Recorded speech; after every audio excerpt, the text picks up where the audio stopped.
There's a professor sitting in Beijing right now who predicted Trump's return to power. He predicted the US war with Iran.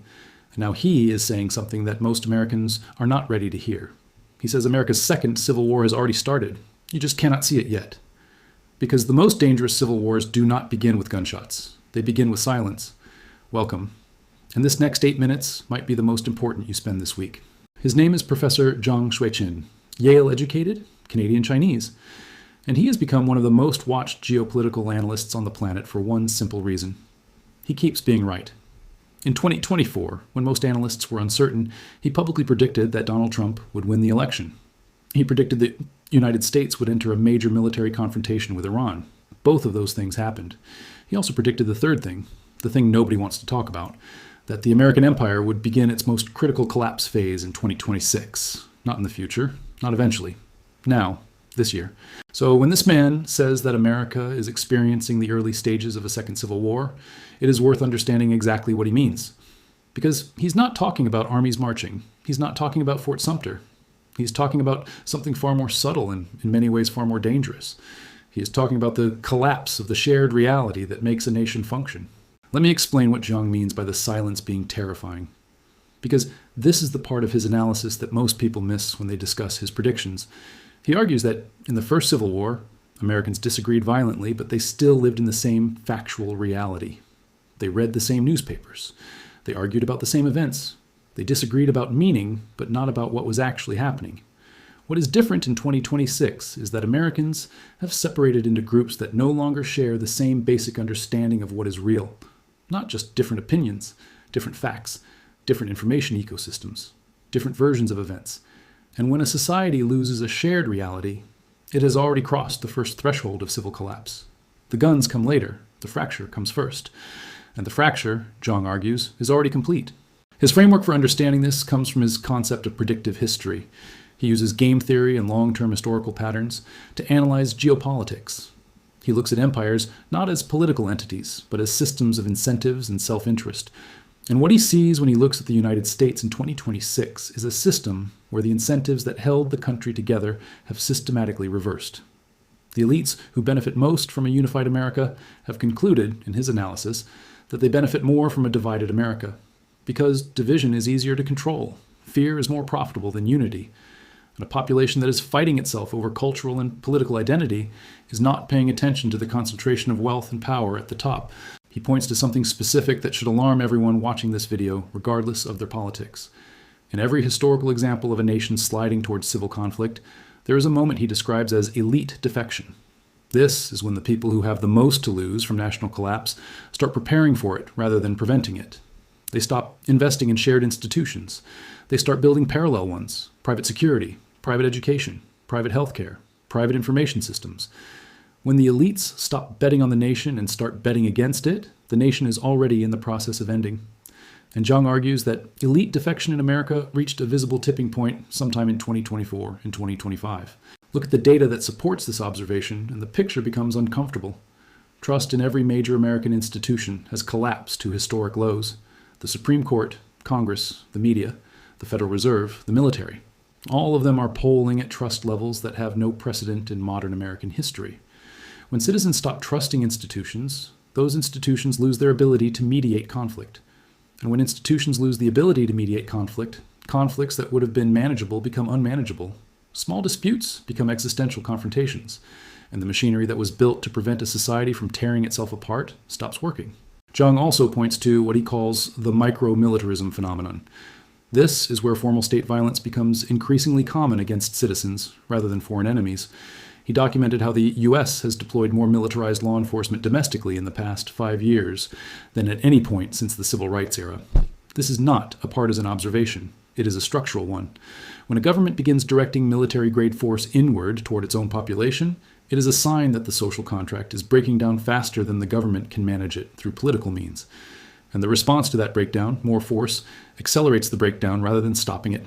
If you are finding this analysis thought-provoking, hit the like button and subscribe so you never miss a video like this one. Turn on notifications. Now let us talk about the Iran war connection that Jiang sees as directly linked to the domestic fracture. Jiang's most alarming 2026 prediction is not about civil war alone. It is about the relationship between foreign military overextension and domestic collapse. His historical model draws from Rome, from the British Empire, and from the Soviet Union. In every case, the final phase of imperial collapse followed the same sequence: overextension abroad, economic strain at home, declining public trust in leadership, elite defection, social fracture, domestic conflict. And the US-Iran war, which Jiang predicted in 2024 before it began, fits directly into this sequence as the overextension event that triggers the domestic cascade. He argues that Putin understood this pattern and deliberately engineered the conditions that would force America into exactly this trap. By prolonging the Ukraine war, Russia pinned down American resources and attention.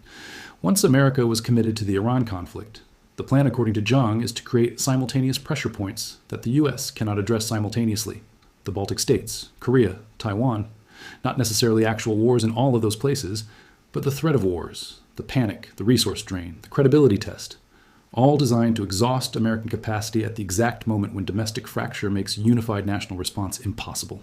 The silence that Jiang says is terrifying is the silence of a population that is exhausted, not angry, not revolutionary, exhausted. He draws a parallel to the late stages of other imperial collapses, where citizens simply stopped believing that any of it mattered. They withdrew, they stopped voting, they stopped engaging with institutions, they retreated into private life and local community. And the empire, starved of the civic energy that sustains democratic institutions, quietly hollowed out from within. The guns never came in those cases. The empire simply ceased to function as a coherent entity. Now here's where Jiang's analysis is genuinely different from most doom and gloom commentary. He does not think the outcome is fixed. He is not saying America is finished. He is saying America is at a historical inflection point. And inflection points can go either way depending on what specific actors do in specific windows of time. His concept of civic republicanism, which he teaches his students in Beijing of all places, is about exactly this. He argues that the counterforce to imperial collapse is not revolution. It is the reconstruction of local civic institutions, communities that trust each other, neighborhood economies that are not entirely dependent on national systems, local journalism, local governance, local accountability. He calls it antibody engineering. The idea that a society can build resistance to the virus of imperial collapse from the ground up, rather than waiting for a national solution that may never come. The parallel he draws to silver and gold is not coincidental from a financial perspective. When national institutions are trusted, people hold national currencies. When they stop being trusted, historically people move toward physical assets, toward local exchange, toward things with intrinsic value that do not require institutional trust to maintain. The gold and silver buying wave of 2025 and into 2026 is, in his framework, not primarily a financial story. It is a social trust story. Millions of individual citizens making the same decision simultaneously, to hold something real rather than something institutional. And that collective behavior is itself a leading indicator of the civil fracture he is describing. What does this mean practically for anyone watching this video right now? Jiang would say several things. He would say that the most important investments you can make right now are not financial. They are social. The community you're part of, the local relationships you maintain, the civic institutions you support with your time and attention. Because when national institutions fail, local ones are what determines whether a community survives intact. He would also say that the silence itself is the most important thing to break. Not with anger, not with partisan combat, but with honest conversation about what is actually happening. Because one of the mechanisms of imperial collapse is the taboo that forms around naming the problem. Nobody wants to say the difficult thing out loud. The institutions are failing. The shared reality is gone. The elites have defected. The overextension is real.